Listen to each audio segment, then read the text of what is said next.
सिर्फ इसलिए क्योंकि दो बेशरम कुत्ते दिन दहाड़े एक बूढ़े आदमी के सामने जिंदगी के फलसफे पर चर्चा कर रहे थे। बूढ़े आदमी ने अपने आसपास लाइफ की एनर्जी को महसूस किया और मौके पर ही शांत लेवल को हासिल कर लिया, जिससे उसे 3000 साल की जिंदगी मिल गई और वो दुनिया में आजाद हो गया। बूढ़े आदमी ने अपने हाथों को देखते हुए दर्द से कहा, 300 साल, मैंने पूरे 300 साल तक तुम्हें इस्तेमाल नहीं किया है। आज से मैं वीवीओ और रखेलों से भरी अय्याशी की जिंदगी जीऊंगा।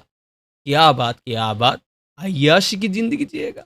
पहाड़ के नीचे की हालचाल देखकर एक गोरिल्ला ने जल्दी से अपनी पत्नी से कहा, आ हुआ, वो बूढ़ा आदमी तुम्हें हमेशा ऐसे देखता है कि जैसे तुम्हें खा जाएगा। अब वो शांत बन गया है, तुम जल्दी से कहीं छुप जाओ। पर उसकी पत्नी शर्माते हुए बोली, असल में ये लीन के नाम का बंदा काफी अच्छा है। ये सुनकर बेचारे गोरिल्ला को लगा कि उसके जिंदगी में हरियाली छा गई।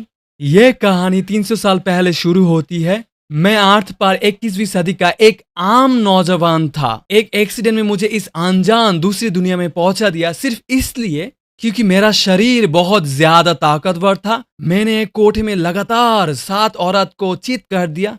क्या भाई, 7 को? जिससे वो सब बिस्तर से उठ नहीं पाई और आगे काम ना कर सके। और मुझे तो अभी अभी मजा आना शुरू हुआ था। मैंने कोठे के नारे काम खत्म नहीं तो पैसा नहीं के उसूल पर चलते हुए एक बार मुफ्त में मजे लेने का सोचा, पर कोठे के मालिक ने बिना कोई उसूल दिखाए मुझे सीधे एक सुनसान कब्रिस्तान में फेंक दिया। मेरा फाइटर जेट अभी अभी लड़ाई के मूड में था और उसने आसानी से एक बार में पत्थर को आर पार छेद कर दिया। क्या भाई, छेद कर दिया?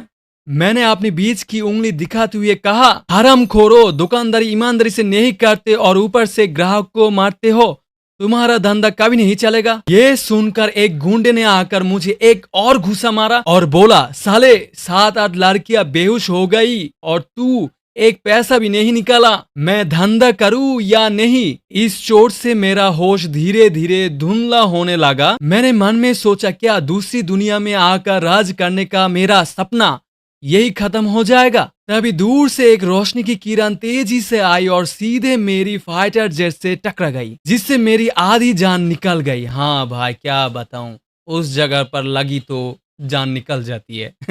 रोशनी धीरे धीरे हटी तो मैंने देखा कि वो एक खूबसूरत लड़की थी। उस औरत ने भी नीचे पड़े आदमी को देखा और गुस्से में कहा, दुष्ट जानवर, मैं शांति से अपने रास्ते से जा रही थी और तूने मुझ पर अपने हथियार से छिपकर हमला किया। ये सुनकर कि वो उल्टा चोर कोतवाल को डांटे, मैं गुस्से से चिल्लाया, तू और तेरा पूरा खानदान दुष्ट जानवर, साफ साफ तू ही आकर मुझसे टकराया है। ये सुनकर कि मैं अभी भी बहस कर रहा हूँ, उस औरत ने मेरा अपराध का हथियार छीनने का फैसला किया। पर जैसे ही उस औरत ने वो विशाल मीनार देखी, वो हैरान रह गई। तो तुम तो हजारों साल में एक बार पैदा होने वाले इनेट प्राइमोडियल यंग सेट बॉडी वाले हो। औरत का रवैया तुरंत 180 डिग्री बदल गया। वो एंजल बोली, लड़के, तुम्हारी जान लगभग जा चुकी थी और तुम मरने वाले थे। आज तुम मुझसे मिले, ये तुम्हारी किस्मत है। मैं तुम्हें अपना चेला बना सकती हूँ। मैं तुम्हें खुद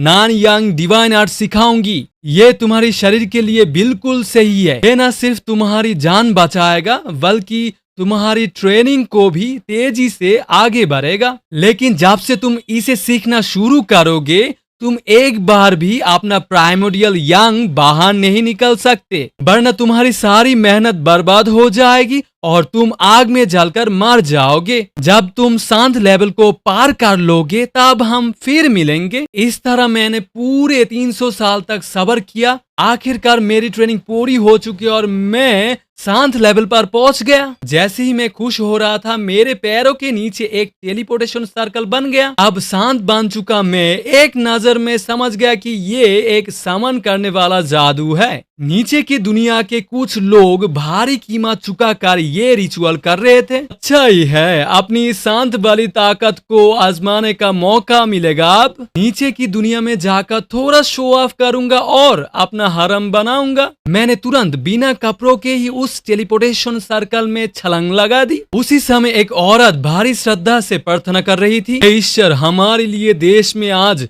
डीमन और शैतान फैले हुए हैं। मैं अपनी 10 साल की उम्र और कीमती खजाने आपको चराती हूँ। हमारे लिए और देश के लिए डीमंस का सफाया करने और दुनिया में शांति लाने के लिए एक योद्धा भेजे। उसकी बात खत्म भी नहीं हुई थी कि टेलीपोर्टेशन सर्कल से अचानक एक नांगा आदमी नीचे गिरा। इससे पहले कि एम्प्रेस ये देख पाती कि वो ऊंचा उठा हुआ तांबू क्या चीज है, धर्म की आवाज के साथ वो नांगा आदमी उसके ऊपर आ गिरा। हाँ, एक अच्छी बॉडी वाली लड़की है, तुम मेरी बिस्तर गर्म करने वाली दासी बन सकते हो। एम्प्रेस चीखी और उस नांगे पागल को धक्का देकर दूर किया। नंगे बेशरम, तुम मेरे बुलाए हुए गुलाम हो और तुम्हारी हिम्मत कैसे हुई मेरे साथ बदतमीजी करने की। ये कहते हुए इम्प्रेस ने इंपेरियल सील निकाली ताकि उस अय्याश को मौके पर ही खत्म कर दे। दूसरे लेवल की चींटी का जादू मेरे लिए एक छोटी उंगली काफी है। ये बोलकर खत्म भी नहीं किया,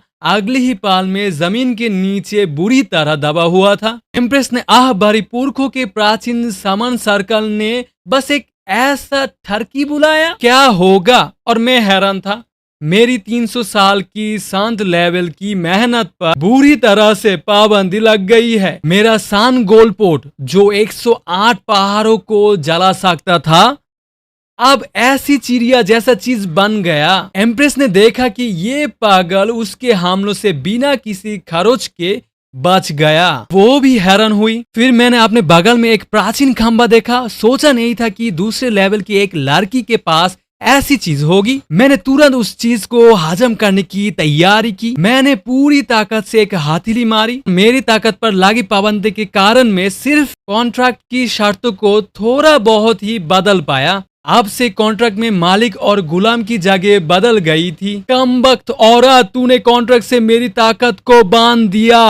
अब मैं अपनी खुशहाल हरम वाली जिंदगी कैसे शुरू कर पाऊंगा? कॉन्ट्रैक्ट की शर्तें देखकर एम्प्रेस भी थोड़ा शर्मिंदा हुई और एम्प्रेस बोली, इस चीज के साथ कोई इंट्रैक्शन मैनुअल थोड़ी ना आता है और मुझे भी तुम्हारे जैसा अय्याश के साथ जीने मरने का कोई शौक नहीं है। इस औरत को बार बार खुद को हम कहते सुनकर मुझे समझ में आया कि ये तो एक छोटी एम्प्रेस है। अरे बहन, तुम तो एक छोटी एम्प्रेस हो, फिर तो मामला आसान है। तुम अपनी अच्छी एम्प्रेस बनी रहो, मैं अपनी हरम वाली जिंदगी जीता हूँ। हम एक दूसरे को मामले में दखल नहीं देंगे। ये सोचकर मैं अपने घर में 3000 रखेलों वाली खूबसूरत जिंदगी के सपने देखने लगा। ये सुनकर एम्प्रेस हैरान हो गई। इस अय्याश की ताकत बहुत ज्यादा है। मुझे जल्द से जल्द स्वर्गीय महाराज की 3000 राखेलों को यहाँ से भेजना होगा, वरना हमारे शाही खून की पवित्रता खतरे में पड़ जाएगी। तभी एक छोटा आदमी दौड़ता हुआ अंदर आया। एम्प्रेस बड़ी गड़बड़ हो गई।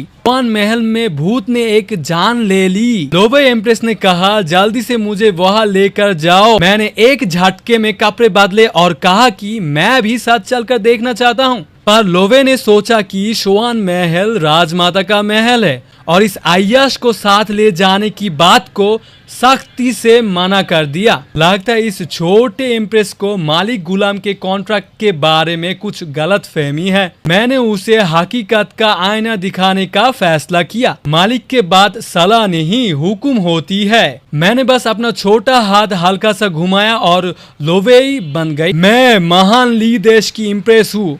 मैं तुम्हारे जैसे अय्याश के सामने कभी नहीं झुकूंगी। 2.5 घंटे बाद भी मैं एक शैतानी मुस्कान के साथ कांपती हुई लोवे के पीछे चल रहा था। अगर मेरी ताकत पर पाबंदी ना होती, मैं तुम्हें बिस्तर से उठकर न रखता। जैसे ही हम दोनों शोआन महल में घुसे, सभी सैनिकों जमीन पर झुके हुए थे। पर्दे के पीछे से एक आवाज आई, माँ, यह मास्टर जिंगू रक्षा के लिए मौजूद है।